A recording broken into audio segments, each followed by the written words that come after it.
아카이누가 홀로 에그헤드 섬으로 날아간 이후 키자루와 세턴 등이 이끄는 군함 여러 척이 에그헤드 섬에 도달하게 됩니다. 그리고 키자루는 불바다가 된 에그헤드 섬을 보며 벌써 신나게 날뛴 건가 사카즈키 라고 말합니다. 그리고 세턴은 혁명군을 괴멸시키는 것과 닥터 베가펑크를 사살하는 것이 이번 작전의 목표다. 사카즈키와 합류하여라 보르살리노 라고 말했고, 키자루는 곧바로 번쩍번쩍 열매의 능력을 사용하여 에그헤드 섬으로 진입합니다. 그리고 키자루가 에그헤드 섬으로 날아간 이후 해군 군함에서 무수히 많은 수의 해군들이 에그헤드 섬으로 상륙하였고, 혁명군 역시 대형을 갖추며 해군과의 전쟁을 준비합니다. 그리고 크로우마, 돌, 블루글래스, 레드킹 등 10명의 중장들 역시 에그헤드 섬에 상륙하였고, 크로우마를 제외한 9명의 중장들은 각각 500명의 해군들을 이끌며 섬 전체를 포위하며 혁명군을 섬멸하기 시작합니다. 그리고 크로우마는 아카이누, 키자루와 함께 섬의 중심부로 이동하여 베가펑크와 혁명군의 주요 인물들을 제거하라는 명령을 받았고, 크로우마는 곧바로 섬의 중심부로 향하며 정말이지 세계정부의 체면이 말이 아니군. 해적에게 패배하고 고대병기 우라노스를 탈취당하고 천룡인들은 학살당하고 바다까지 추락한 세계정부의 체면을 살리기 위해선 역시 혁명군을 괴멸시키는 수밖에 없나 라고 말합니다.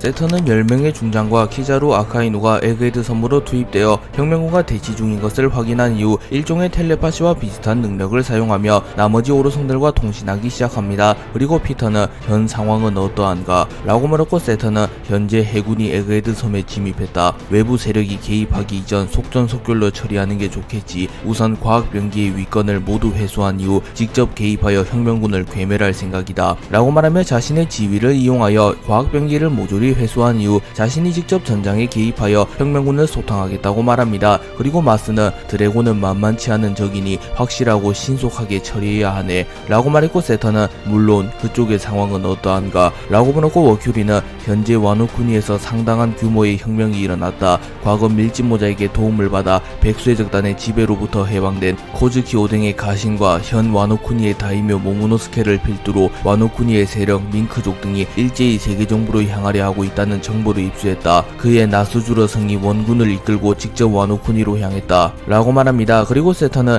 고작 사무라이들인데 무엇이 문제인가? 우리 중 한 명이 나설 만한 이유가 있는가? 라고 물었고, 피터는 와노쿠니는 도신 류마의 혼이 깃든 곳이다. 또한 밍크족이 움직이며 과거 조이보이의 동료였던 즈니샤 또한 움직이고 있는 상태 라고 말합니다. 그리고 세턴은 골치 아프군. 우선 이곳을 정리하고 신속히 합류하겠다 라고 말합니다. 그리고 세턴은 에그헤드 섬을 바라보며 이토록 세계정부를 위협했던 적이 있었던가? 몽키디 루피, 과거 그 남자를 떠오르게 하는군 라고 말하며 조이보이 이후 루피가 자신들에게 가장 위협적인 적임을 다시 한번 상기합니다. 또한 세턴은 루피의 세력을 제거하는 것이 중요하다는 것을 잘 알았기에 변수가 생기기 이전에 혁명군을 확실하게 제거하고자 하며 자신이 개입할 타이밍을 계산합니다. 루피는 사부에게 에그헤드 섬이 혁명군의 본진이라는 사실을 들었으며 현재 세계정부가 혁명군과 대치 중이라는 소식을 들었기에 곧바로 혁명군의 본거지인 에그헤드로 향합니다. 하지만 루피가 항해사 없이 항해를 하는 것은 갓 출항한 이후 처음이었기에 루피는 불안불안한 항해를 하고 있었습니다. 그리고 루피는 에그헤드의 근처에 다다랐을 때 거대한 폭풍우에 휘말리게 되었고, 루피의 배가 부서지며 루피는 바다에 빠지게 됩니다. 하지만 불행 중 다행으로 루피는 근처의 섬까지 날아가게 되었고, 루피는 에그헤드 섬 근처의 섬에서 정신을 차리게 됩니다. 그리고 폭풍에 휘말린 보니를 만나게 되었고, 보니는 루피를 보며 너는 밀짚모자 라고 말합니다. 그리고 루피는 어디서 본 것 같은데 너 누구였지? 라고 묻습니다. 그리고 보니는 과거에 샤본디 제도에서 본 적 있잖아. 나 최악의 세대 보니라고 라고 말했고, 루피는 그제서야 보니를 기억해냅니다. 그리고 보니는 동료들은 어쨌고 혼자 있는 거야. 해적왕이 되었다던데 설마 해적단을 해체한 건가? 라고 물었고, 루피는 니시시시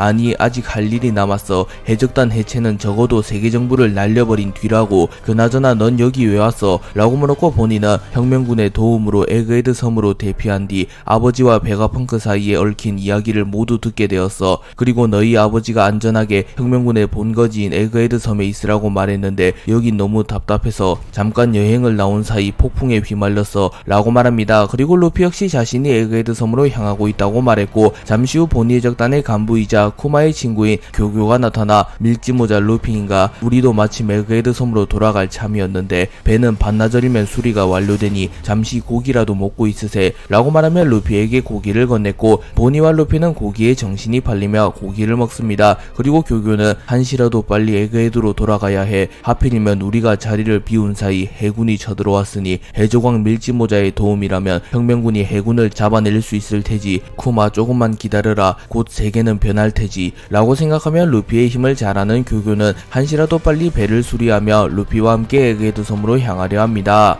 세턴은 아카이누 키자루를 포함한 해군들을 여럿 동원하였으나 더욱 철저하게 혁명군을 괴멸시키기 위하여 비밀전력 한 명을 더 동원합니다. 그리고 그 비밀전력의 정체는 신의 기사단 칼리스토였고 세턴이 군함 내에서 전함을 살피는 사이 신의 기사단 칼리스토가 나타납니다. 그리고 칼리스토는 과거 갓벨리에서 모습을 드러냈던 인물로 46이라는 숫자가 적힌 가면을 쓴 인물입니다. 칼리스토는 세턴에게 무릎을 꿇으며 세턴성 함께하게 되어 영광입니다 라고 말했고 세턴은 혁명군은 결코 만만히 볼 상대가 아니다. 과거 갓벨리 사건을 겪은 네 녀석이라면 잘 알테지. 혁명군 수장 드래곤, 혁명군 2인자 사보는 결코 그 섬에 있었던 별들의 아래가 아니다. 아마 해군조차 승리를 장담할 수는 없을 테지. 절묘한 타이밍에 개입하여 승부를 속전속결로 끝낸다 라고 말했고 칼리스토는 명령을 받들겠습니다. 허면 저는 계속 대기하면 되겠습니까? 라고 물었고 세턴은 닥터 베가펑크의 과학 변기 또한 변수이다. 우선은 대기하도록 이라고 말합니다. 키자루는 에그헤드로 출격한 이후 베가펑크, 보니, 쿠마, 센토마르둔과의 추억을 회상하며 결국 이런 날이 오고 말았구만. 내 손으로 지인들을 죽이고 싶진 않았는데 말이야. 만약 우리가 믿었던 태양신 니카의 전설이 진짜라면 우리 해군이 패배할지도 모르는 노릇이지. 몽키디 루피 제2의 정상열전에서의 활약은 대단했다만 결국 원흉은 해군이 아니라고 세계정부지. 결국 세계정부를 부수지 못한다면 너 역시 역사 속으로 사라지고 말 테야 라고 말하며 루피가 진짜로 전설 속의 해방의 전사가 맞다며 해군을 부순 것으로 만족할 게 아니라 세계정부를 부숴버려야 한다고 말합니다.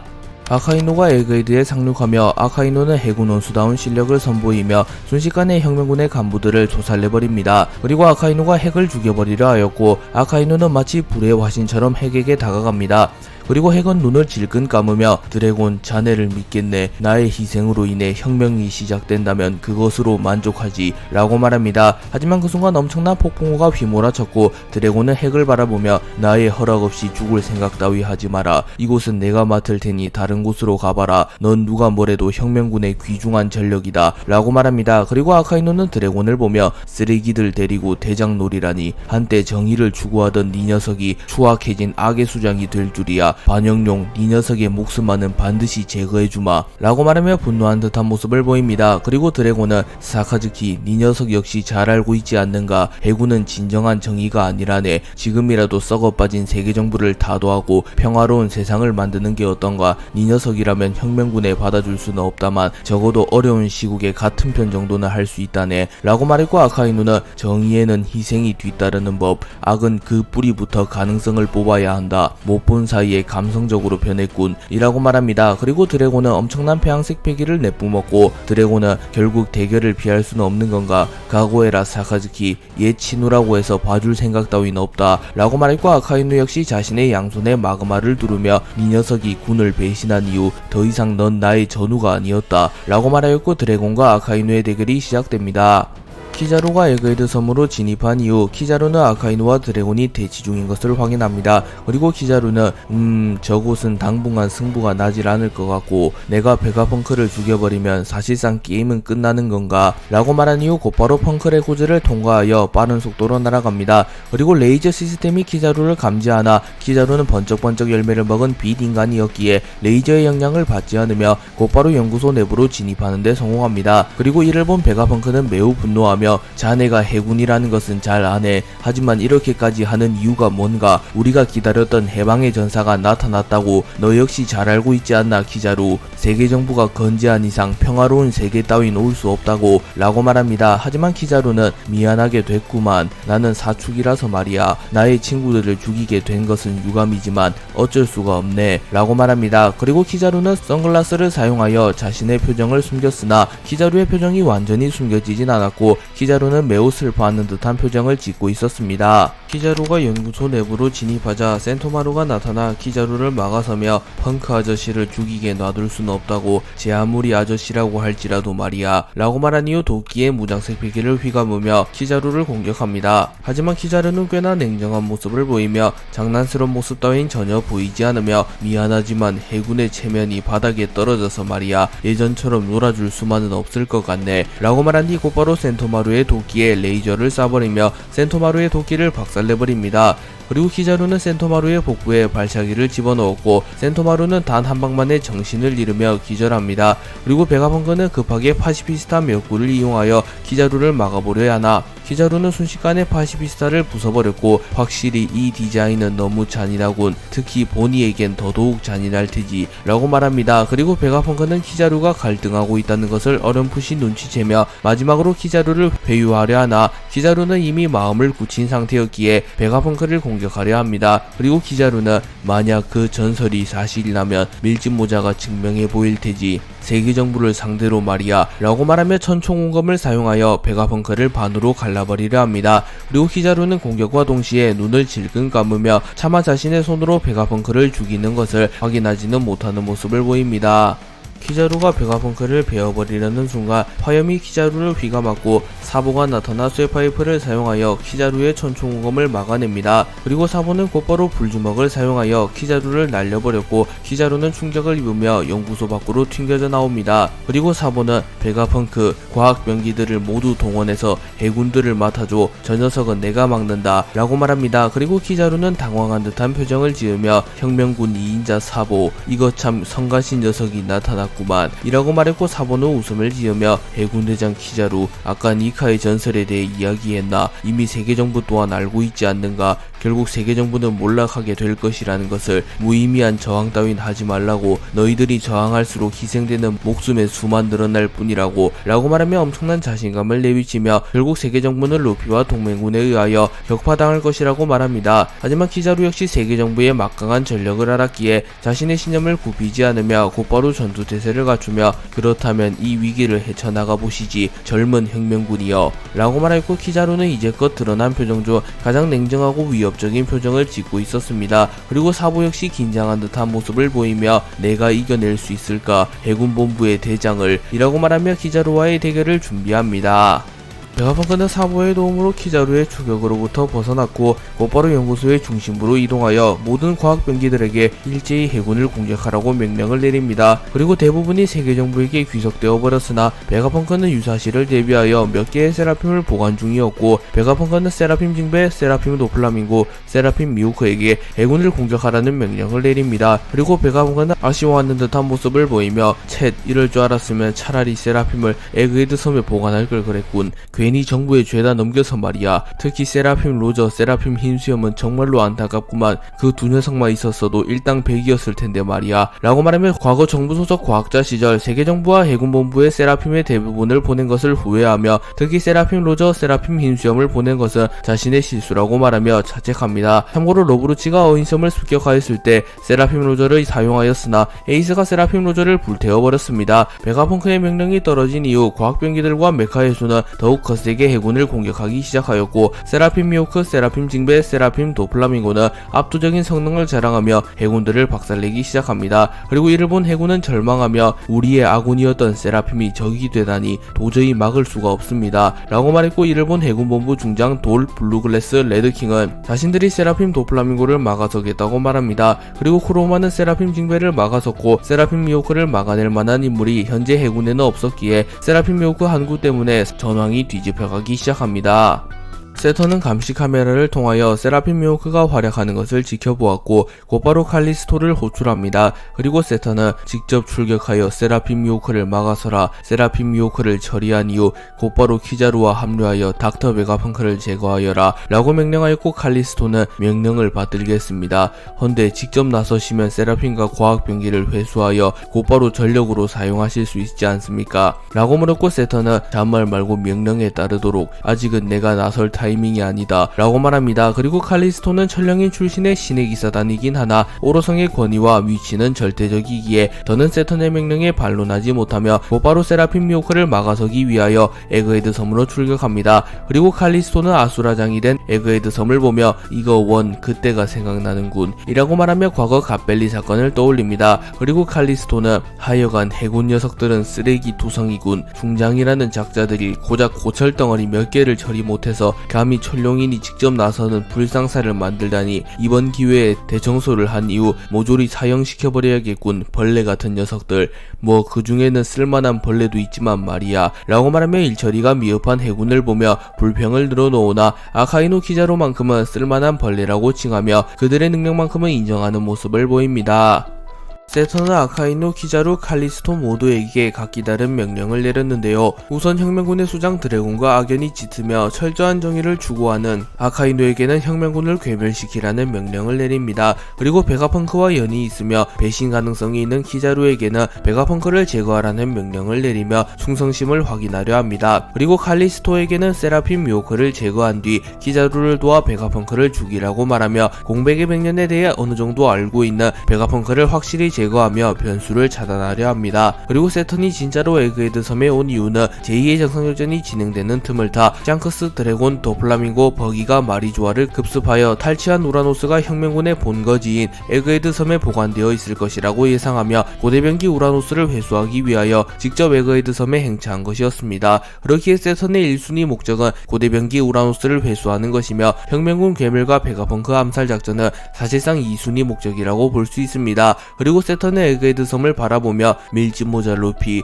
해군을 쓰러뜨린 것 따위 세계 정부에 크나큰 위협이 되지 않는다. 하지만 고대병기와 원피스를 찾은 녀석이 하필이면 조이보이 이후 태양신 니카의 힘을 깨우친 최초의 DA1족이라는 것은 세계 정부에도 너무나 큰 위협이 된다. 우선 고대병기 우라노스를 회수하고 혁명군을 괴멸시키며 네 녀석의 숨통을 서서히 조여주마 라고 말하며 루피를 경계하는 듯한 모습을 보입니다.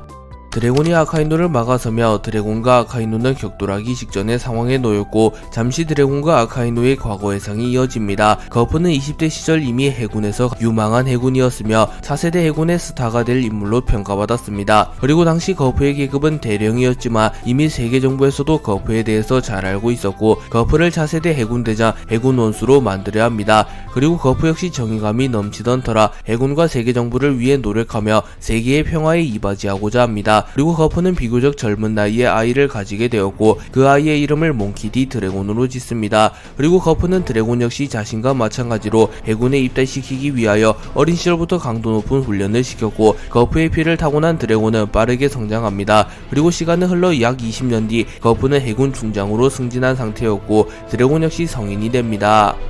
거프는 23살이 된 드래곤에게 술을 한 잔 건네며 이젠 너도 이걸 마실 자격이 생긴 거다. 술이란 인생과 같이 쓸 때도 있고 달 때도 있는 거다 라고 말했고 드래곤은 곧바로 거프가 준 술을 들이마십니다. 그리고 거프는 이제 해군에 입대하는 거다. 넌 나를 이은 차세대 해군의 영웅이 될 제목이다. 몽키디 가문의 이름으로 정의를 수호하는 게다 라고 말했고 드래곤은 애시당초 해군에 입대하기 위해 평생을 훈련해왔지 않습니까? 제가 해군에 들어가는 건 당연한 겁니다. 아버지의 이름에 먹칠하지 않도록 열심히 하겠습니다 라고 말했고 거프는 웃음을 지으며 무엇 하하하 해군의 황금기가 시작되겠구나 라고 말합니다. 그리고 드래곤은 곧바로 해군에 입대하였고 23세의 나이에 해군에 입대하게 됩니다. 그리고 당시 드래곤의 동기 중에는 사카즈키와 보르살리노도 있었고 사카즈키, 보르살리노, 드래곤은 해군에 입대하자마자 두각을 드러냅니다. 아카이노는 해군에 입대한 이후 고작 1년 만에 무장색 배기와 견문색 배기를 터득하는 천재성을 보이며 당시 신세계에서 이름을 떨치던 해적단인 푸름 해적단을 홀로 격파하는 데 성공하였고 아카이노는 곧바로 해군 대위로 승진합니다.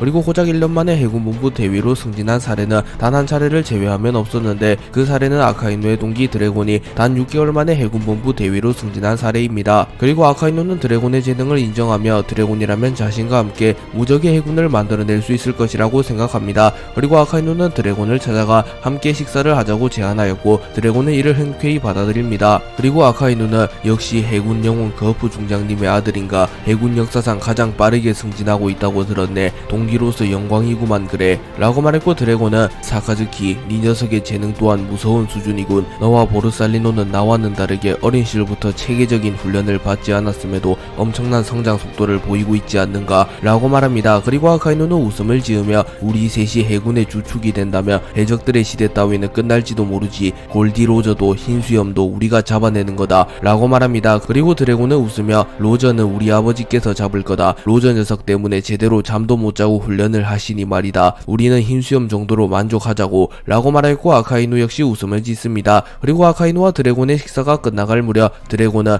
해군이 정의의 집단은 맞으나 가끔은 의구심이 들더군. 도대체 공백의 100년이 뭐길래 그와 관련된 사건만 터지면 민간인조차 학살하는지. 또한 천룡인이 받는 특별 대우도 솔직히 이해가 가질 않는다. 이번에도 초가스성이 자신을 쳐다봤다는 이유만으로 6살짜리 아이의 얼굴에 총을 10방이나 쐈다더군. 이라고 말하며 드래곤은 해군에 있을 때부터 이미 세계 정부의 불합리함과 천룡인의 횡포에 대하여 불만을 가지고 있는 듯한 모습을 보입니다. 그리고 아카이누는 원래 정의에는 희생이 뒤따르는 법이지. 나의 고향은 해적에 의해 멸망했다. 그때 내게 구원의 손길을 뻗은 건 해군이었다. 악은 그 가능성부터 뿌리를 뽑아야 하는 법. 대를 위해 소를 희생하는 건 어쩔 수 없다고 생각한다 라고 말합니다. 세계 정부는 드래곤, 아카이누, 키자루의 활약을 눈여겨보았고, 오로성은 차기 해군의 간부진 개편을 위해 회의를 개최하게 됩니다. 그리고 세터는 콩을 이을 차기 해군 원수로는 현 해군대장인 센고쿠가 적합해 보이는군. 거프 녀석은 계속 승진을 거부하고 있으니 해군 원수로 내세우긴 역부족일 것 같고 말이야 라고 말했고, 나스주로는 해군 원수 자리도 중요하다만 천룡인을 직접 호위할 해군대장 역시 중요하다 라고 말했고, 피터는 이미 제파가 있지만 고작 한 명으로는 역부족이니 말이지 라고 말했고, 워큐리는 최소 3명의 해군대장은 필요해 보이는군. 그렇다면 드래곤과 사카즈키는 어떠한가? 해군의 역사를 통틀어봐도 이들만큼 강하고 두각을 드러낸 해병은 별로 없었네 라고 말하며 새로운 해군대장 후보로 아카이누와 드래곤을 추천합니다. 그리고 마스는 하지만 그 녀석들이 성장하기까진 꽤나 많은 시간이 필요해 보이는군. 차라리 잠깐의 공백을 유지하더라도 훗날 드래곤, 보르살리노, 사카즈키 3대장 체제를 구현하는 게 어떤가? 록세적단이 붕괴된 현 시점 당장은 해군대장급 전력이 많이 필요하진 않으니 급하게 감투를 씌울 필요는 없지 라고 말했고, 나머지 오로성들이 마스의 의견에 동의하며 훗날 센고쿠가 원수에 오르게 되며 곧바로 보르살리노, 드래곤, 사카즈키를 대장으로 승진시킨 이후 제파가 은퇴하게 된다면 보르살리노, 드래곤, 사카즈키 3대장 체제를 가동시키기로 결정합니다.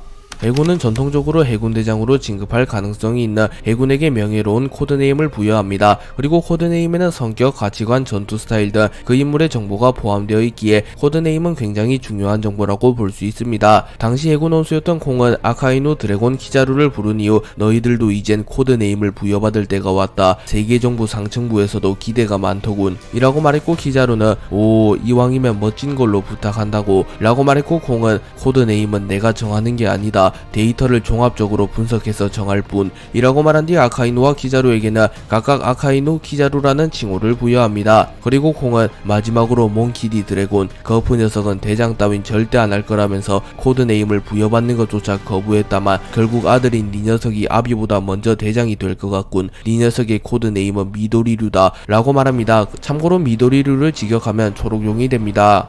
드래곤, 아카이누, 키자루가 코드네임을 부여받은 이후 신의 기사단 총사령관 갈링이 나타났고, 고생이 많소 콩 양반, 오로성께서 직접 명령하였소. 원래 천룡인들의 인간 사냥의 우승 상품으로 걸릴 자연계 열매를 해군의 미래에 양보하라고. 그래서 내가 직접 악마 열매를 들고 왔소 라고 말하며 뭉게뭉게 열매, 하늘하늘 열매, 마그마그 열매, 번쩍번쩍 열매 등을 건넵니다. 그리고 드래곤은 인간 사냥 대회, 그게 무엇입니까? 라고 물었고, 갈링은 드래곤의 정의로운 성격을 알았기에 급하게 둘러대며 인간들과 사냥을 즐기는 대회지, 천룡인들과 인간의 화합이란다 라고 거짓말을 했고, 드래곤은 차마 천룡인이 쓰레기 집단일지언정 인간들을 학살할 리는 없다고 믿었기에 갈링의 말을 신뢰하며 천룡인도 인간적인 면모가 있었군 이라고 생각합니다. 그리고 갈링은 각자 악마 열매 1개씩 먹고 나머지 악마 열매는 내가 가져가마 라고 말합니다. 그리고 키자루는 번쩍번쩍 열매를 골랐고, 아카이누는 마그마그 열매를 고릅니다. 그리고 드래곤이 뭉게뭉게 열매를 고르려 하자 그 순간 거프가 나타났고 거프는 호통을 치며 어이 내 아들이 악마 열매를 먹겠다는 거냐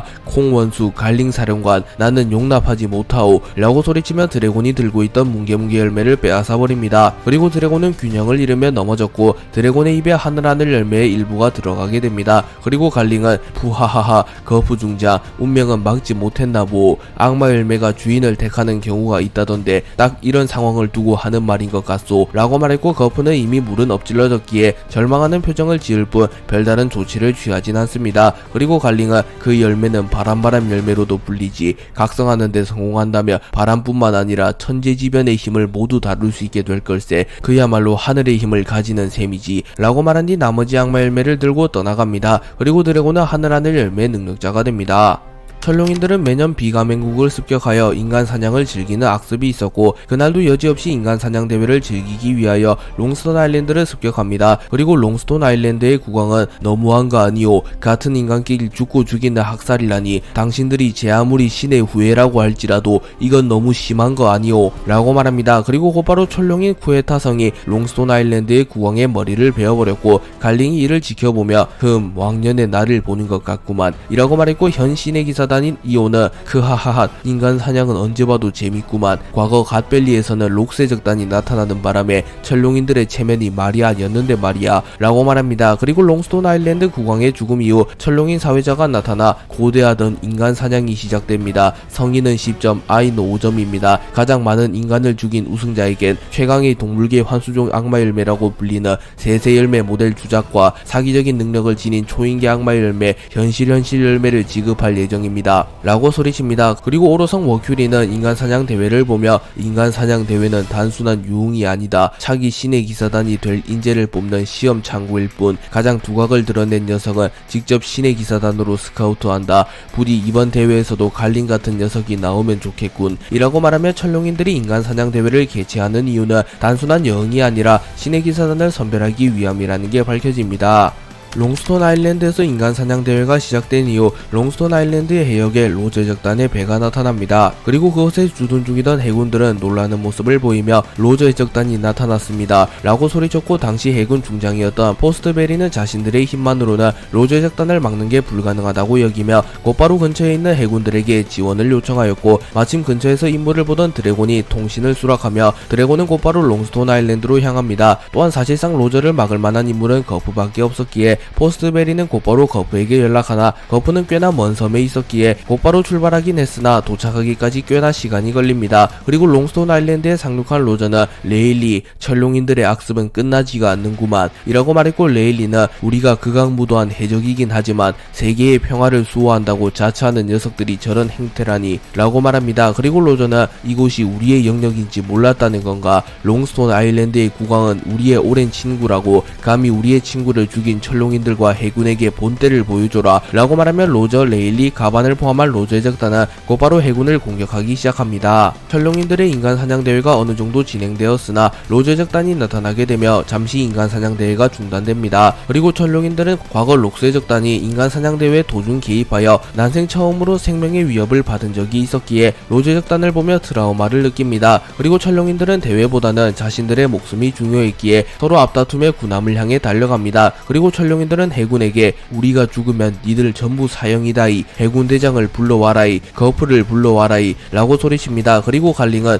골드로저 감히 내 아들을 유괴한 극악무도한 쓰레기 해적 오늘로서 빛을 갚아줄 때가 왔군 이라고 말하며 칼을 뽑아듭니다. 하지만 오큐리가 이를 막아서며 이곳은 해군에게 맡기고 현장을 빠져나간다. 행여나 티끌 같은 부상이라도 입거나 철룡인이 한 명이라도 사망하게 된다며 세계 정부에겐 씻을 수 없는 치욕이 된다 라고 말했고 갈링은 곧바로 칼을 거두며 명을 받들겠습니다 라고 말합니다. 그리고 철룡인들과 갈링, 워큐리는 곧바로 군함을 타고 롱스톤 아일랜드에서 빠져나가기 시작하였고 해군은 철룡인들이 안전하게 빠져나갈 수 있게 목숨을 걸고 로제의 적단을 막아섭니다. 드래곤 아카이노는 지원 요청을 받은 뒤 머지않아 롱스톤 아일랜드에 도착하게 됩니다. 그리고 드래곤은 불바다가 된 롱스톤 아일랜드를 보며 당연히 로제의 적단에 의하여 롱스톤 아일랜드가 불바다가 되었다고 생각합니다. 그리고 어린아이, 노인, 임산부, 반려견 등의 시체가 산처럼 쌓여 있었고 드래곤은 극심한 분노를 느끼며 이성을 잃은 채로 해적들을 쓰러뜨리기 시작합니다. 그리고 아카이누는 역시 드래곤이군. 철저한 정의를 위해선 상황 파악조차 할 필요가 없다는 건가? 라고 말하며 드래곤이 해적들을 소탕하는 모습을 보며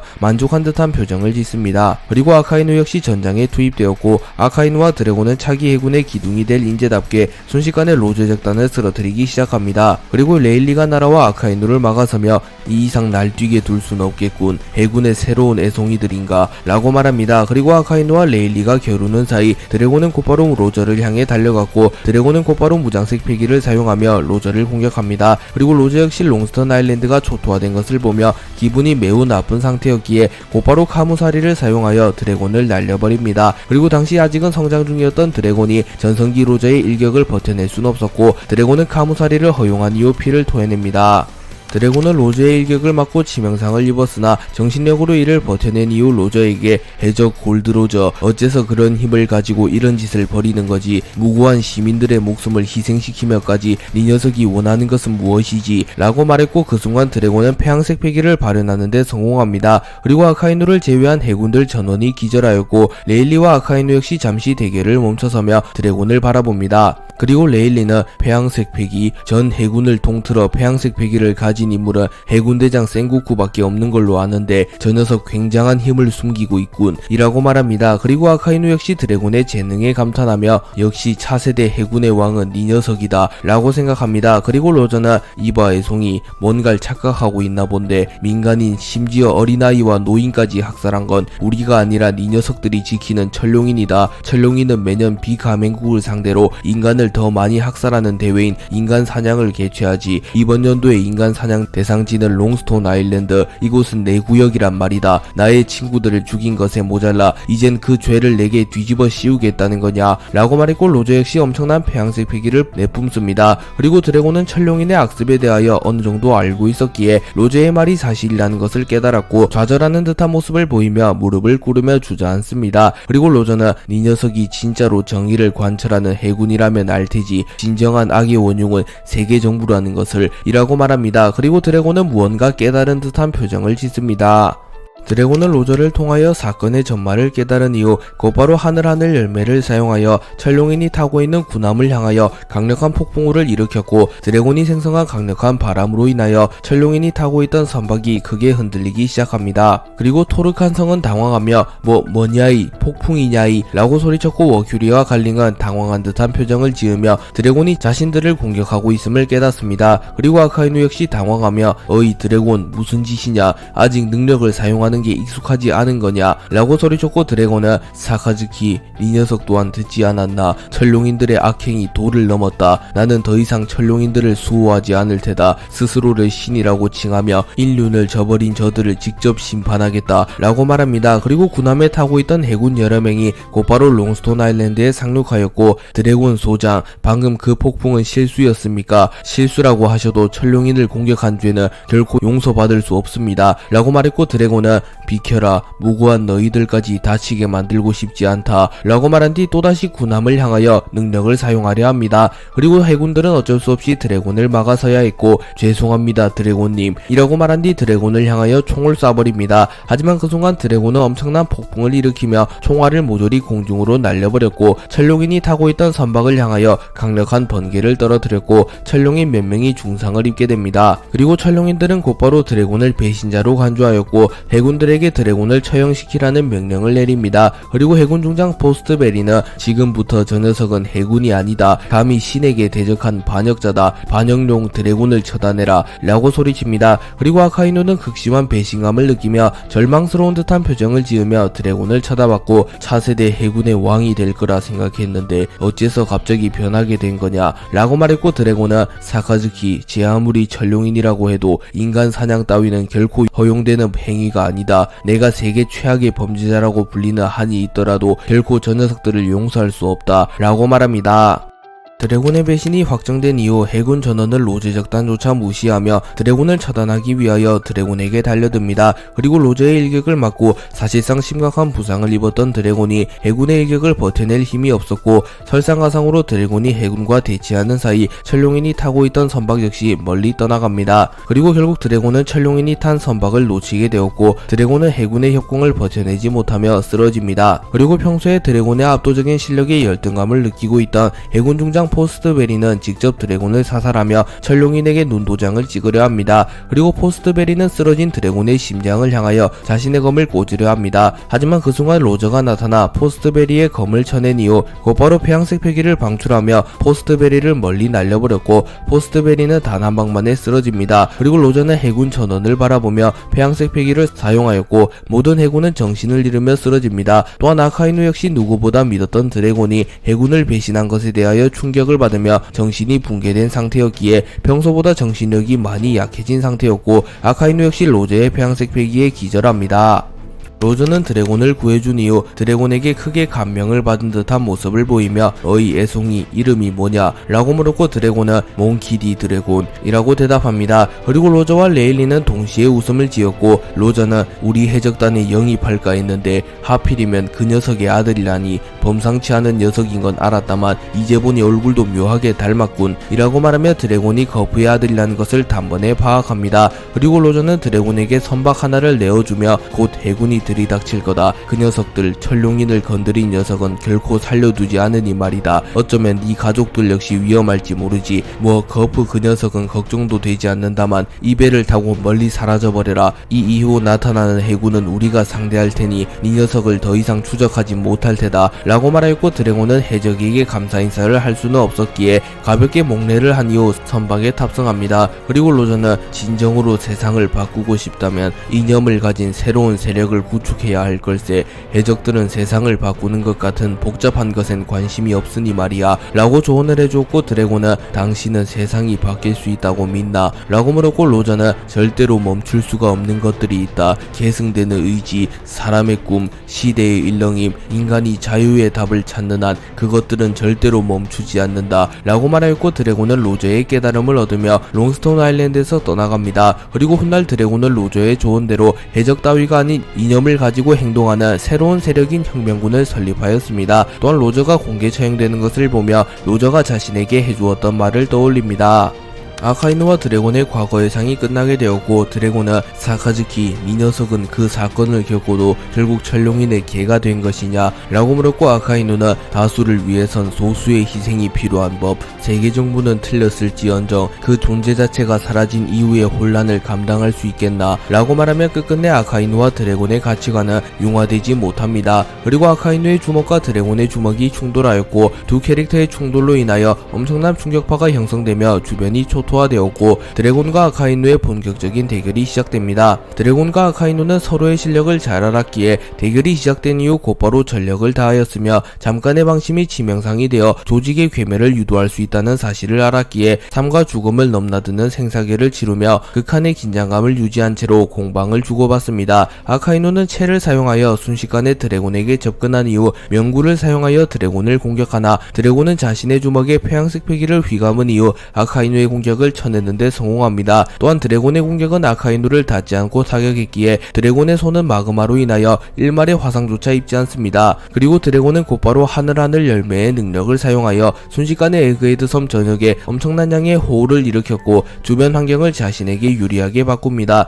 하지만 아카이누는 아랑곳하지 않고 드래곤에게 접근한 뒤 견시농련을 사용하여 드래곤을 집어삼키려 합니다. 그러나 비로 인하여 아카이누의 공격력이 약해진 상태였고 드래곤은 무장색 패기를 사용하여 아카이누의 공격을 막아낸 이후 곧바로 그린홀을 사용하여 아카이누를 땅에 처박아 버리는데 성공하였고 초록색 블랙홀과 같은 것이 생겨나며 아카이누를 감쌌고 아카이누는 치명상을 입습니다. 그리고 이를 본 해군 중장 돌은 과거 해군에 있을 때부터 드래곤이 더 유능했다고 들어왔는데 결국 사카즈키 원수는 아직 그 차이를 메꾸지 못한 건가 라고 말하며 과거부터 기량은 드래곤이 아카이누보다 위였다고 말합니다. 돌중장이 아카이누의 패배를 직감하려는 순간 쿠로우마 중장이 나타났고, 사카즈키 사장을 의심하는 건가? 사카즈키 사장이 전설이라고 불리는 이유는 결코 꺾이지 않는 의지 때문이다. 전설의 영웅 거프 중장과 마찬가지, 정의는 결코 패배하지 않는다 라고 말하며 아카이누의 승리를 믿어 의심치 않습니다. 그리고 드래곤 역시 아카이누가 고작 이 정도로 쓰러지지 않을 것이란 것을 잘 알았고, 드래곤은 긴장한 듯한 표정을 지으며 녹아서 액체 상태가 되어버린 마그마를 바라봅니다. 그리고 잠시 후 마그마가 공중으로 솟구쳤고, 거대한 폭발과 함께 아카이누가 다시 나타납니다. 그리고 아카이누는 매우 빠른 속도로 드래곤에게 접근하였고, 드래곤은 폐양색 패기를 휘감은 주먹을 사용하여 다시 한번 아카이누를 쳐내려 합니다. 하지만 아카이누는 견문색 패기를 사용하여 이를 예상한 이후 곧바로 드래곤의 임팩트 지점을 정확히 파악한 뒤 반박자 빠르게 들어가는 공격을 사용하여 드래곤의 타이밍을 빼앗으며 드래곤의 어깨에 명구를 적중합니다. 그리고 드래곤의 어깨의 일부가 다 들어갔고, 드래곤은 지워지지 않는 상처를 입게 됩니다. 그리고 아카이누는 기세를 놓치지 않으며 화신 포룡포를 사용하여 드래곤을 공격하였고, 드래곤은 바람의 기운을 사용하여 아카이누의 공격을 막아서려 합니다. 하지만 아카이누의 화신 포룡포가 드래곤의 바람 방패를 뚫어버렸고, 드래곤은 아카이누에게 정탈을 허용하며 멀리 날아갑니다. 그리고 아카이누는 자신의 하체를 마그마로 변환시킨 이후 매우 빠른 속도로 드래곤에게 접근하여 화산의 기운을 사용하여 드래곤에게 치명상을 넣는 데 성공합니다.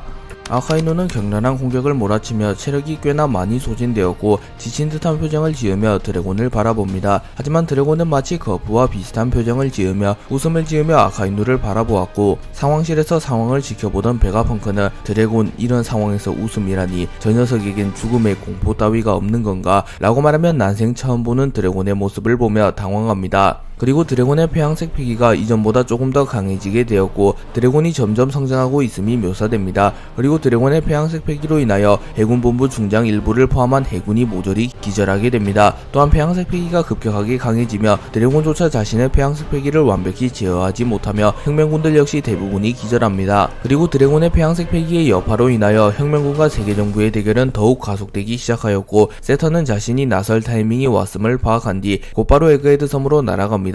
아카이누는 불안정한 상태의 드래곤을 보며 드래곤 미쳐버린 건가? 옛 친구로서 직접 지옥으로 인도해주지 라고 말한 뒤 지옥 화마 천수를 사용하여 드래곤의 목숨을 걷어가려 합니다. 하지만 그 순간 드래곤의 능력으로 인하여 일시적으로 극야 상태가 찾아오게 되었고, 에그헤드 섬에는 빛 한 점 없는 칠흑같이 어두운 상태가 됩니다. 그리고 세턴은 드래곤 녀석 악마의 열매를 한 차원 더 높은 경지로 각성했나 보군. 어중이 떠중이가 그 열매를 먹게 되면 고작 바람을 일으키는 정도가 다이며 웬만한 실력자가 그 열매를 먹게 되면 천재지변의 힘을 이용하는 경지에 올라설 수 있다. 하지만 그 이상으로 올라서게 된다면 극야 상태와 백야 상태를 컨트롤하며 섬 전체의 자연 환경 자체를 뒤바꿀 수 있게 되지. 역사상 그 능력을 각성한 녀석은 단 한 명, 과거 조이보이의 동료였던 그 녀석밖에 없었단 말이다 라고 소리치며 드래곤이 하늘하늘 열매의 능력을 가장 높은 차원까지 각성했다고 말합니다. 그리고 드래곤은 에그헤드 섬을 극야 상태로 바꾼 이후 하늘의 심판을 사용하여 아카이누를 공격하였고, 아카이누의 지옥 화마 천수와 드래곤의 하늘의 심판이 충돌하게 됩니다.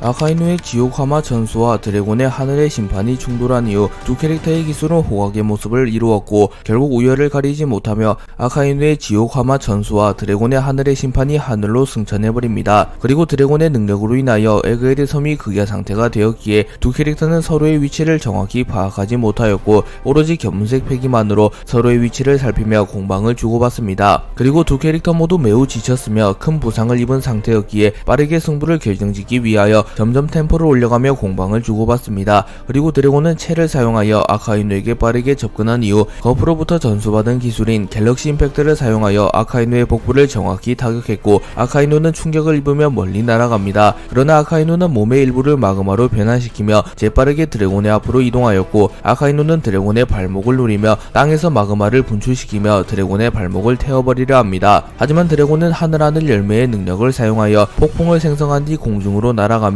아카이누의 공격을 피해낸 뒤 곧바로 아카이누를 향하여 번개를 내리치며 아카이누를 제압하려 합니다. 하지만 아카이누는 마그마를 사용하여 번개마저 녹여버렸고, 아카이누와 드래곤은 호각으로 겨루며 쉽사리 승부를 결정짓지 못합니다. 그리고 드래곤과 아카이누는 각각 자신의 최고 기술을 준비하며 대결을 마무리 지으려 합니다. 하지만 그 순간 누군가가 나타나 드래곤을 기습하였고, 드래곤은 피를 흘리며 날아갑니다. 그리고 베가펑크는 드래곤의 능력으로 인하여 에그헤드 섬이 극야 상태가 되며 빛이 차단되자 더 이상 상황을 확인할 수 없었기에 베가펑크는 상황 확인을 위하여 에그헤드 전역에 조명을 쐈고 에그헤드 섬 전체의 빛이 밝혀지게 됩니다. 그리고 베가펑크는 곧바로 드래곤과 아카이누의 대결을 확인하나 드래곤은 누군가의 기습으로 인하여 피를 흘리며 쓰러져 있었고 베가펑크는 겁을 먹은 듯한 표정을 짓습니다.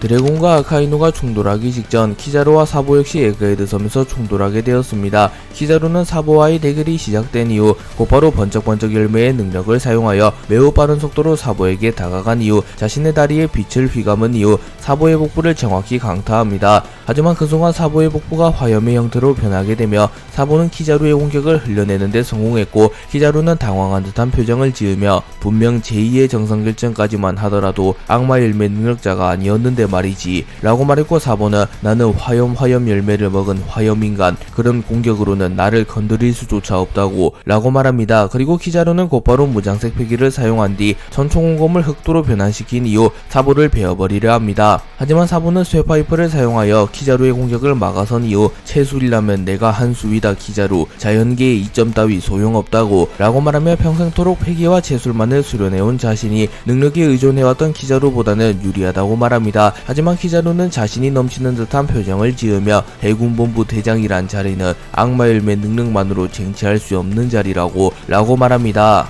키자루와 사보는 한 차례 합을 주고받은 이후 본격적인 대결에 임하였고 키자루는 빛의 속도에 근접할 만큼 매우 빠른 속도로 움직이며 사보를 압박하기 시작하였고 사보는 눈으로조차 키자루를 쫓기 버거운 모습을 보이며 결국 빈틈을 노출하게 됩니다. 그리고 키자루는 그 틈을 놓치지 않으며 곧바로 사보의 복부에 레이저를 적중시켰고 사보는 충격을 입으며 뒤로 밀려납니다. 그리고 키자루는 곧바로 사보를 발로 차버리며 사보를 프론티어돔 근처로 날렸고 감지 센서가 사보를 감지하며 매우 큰 폭발이 일어납니다. 그리고 사보의 몸은 산산조각이 났으나 이내 화염이 피어나며 사보가 몸을 복구하는 데 성공했고 사보는 키자루에게 다가와 불주먹을 사용하여 키자루를 불태워버리려 합니다. 하지만 키자루는 여러 개의 잔상을 만들어낸 이후 사보의 공격을 회피하는 데 성공했고 광무 천하를 사용하여 거대한 빛의 형태의 발바닥을 만들어내며 사보에게 치명상을 입히는 데 성공합니다. 그리고 사보는 피를 토하며 쓰러졌고 키자루는 한치가 급해서 말이야 너와 놀아줄 시간 따윈 없다고 라고 말하며 곧바로 사보의 목을 베어버리려 합니다. 그리고 사보는 움직일 힘조차 남아있지 않았고 결국 체급 차이를 극복해내지 못하며 패배할 위기에 처합니다. 사보는 엄밀히 따지면 삼형제 중 가장 재능이 없는 인물이며 혈통 또한 평범한 인물이기에 유일하게 폐양색 패기가 없는 것은 물론 전투력 또한 현저히 낮습니다. 그리고 루피가 시간여행을 하며 미래가 뒤틀리게 되며 이러한 현상은 더욱 심해졌고 루피와 에이스가 세계 최고 수준의 강자가 되었지만 사보는 여전히 그들에 비하면 부족합니다. 하지만 사보는 어린 시절부터 재능이 없다는 사실을 잘 알았기에 루피 에이스에 비하여 훨씬 노력합니다. 그러나 사보는 재능의 한계를 보이며 성장이 정체되게 되었습니다. 하지만 사보는 키자루와의 대결에서 삶과 죽음의 경계를 건너며 결국 자신의 재능을 개화하는 데 성공하였고 드디어 노력의 결실을 맺으며 성장하게 됩니다. 그리고 사보는 키자루에게 죽기 직전 초인적인 힘을 깨우며 다시 일어나는 데 성공했고 사보는 화염을 그리며 다시 일어납니다. 그리고 바닥에는 불꽃이 염제라는 글자를 그렸고 키자루는 당황한 듯한 표정을 지으며 분명 다 죽어가는 녀석이었는데 말이야 다시 일어난 것도 놀라운데 분위기가 완전히 달라졌구만 이라고 말합니다. 그리고 사보는 냉정하게 말하면 그들의 수준에 도달하는 것은 나의 재능으로는 불가능한 일이라고 생각했다. 하지만 이제는 아니야. 노력의 결실을 맺을 순간이다. 키자루 네 녀석을 쓰러뜨리고 나 역시 그들과 같은 수준으로 올라선다 라고 말하며 자신의 각오를 다집니다. 키자루는 사보가 다시 일어선 이후 무언가 분위기가 변했음을 깨닫고 사보가 자신의 리듬에 적응하기 이전 빠르게 사보를 쓰러뜨리려 합니다. 그리고 키자루는 곧바로 자신의 최강의 기술인 광신마격을 사용하여 사보를 공격합니다. 그리고 사보는 그 순간 화염 열매의 능력을 각성하였고 사보의 화염이 붉은색에서 푸른색으로 변하게 됩니다. 그리고 사보는 청화염제를 사용하여 키자루의 광신마격을 막아섰고 키자루의 광신마격과 사보의 청화염제가 격돌합니다. 그리고 사보의 푸른 불꽃이 키자루의 빛마저 불태워버렸고 사보의 청화염제가 키자루를 집어삼키며 키자루는 전신이 불타버리는 부상을 입으며 쓰러집니다. 그리고 사보 역시 무리하게 힘을 썼던 터라 곧바로 정신을 잃으며 쓰러졌고 키자루는 쓰러진 채로 머리에 손을 얹으며 정말이지 손가락 하나 까딱할 힘이 없군 라고 말합니다. 그리고 비록 키자루는 패배하긴 했으나 기쁨과 슬픔이 공존하는 듯한 표정을 짓고 있었고 키자루는 약 10여 년 만에 담배를 꺼내들며 하늘을 보며 담배를 피웁니다.